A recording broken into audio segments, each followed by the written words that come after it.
सुहृदं सुलभं सुखदं स्वनुजं च सुखाय ममोघशरम् अपहाय रघुद्वहमन्यमहं न कथञ्चन कञ्चन जातु भजे।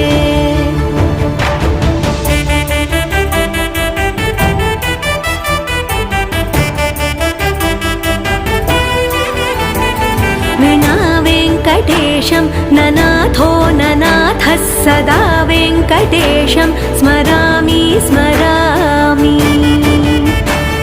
हरे वेङ्कटेश प्रसीद प्रसीद प्रियं वेङ्कटेश प्रयच्छ प्रयच्छ।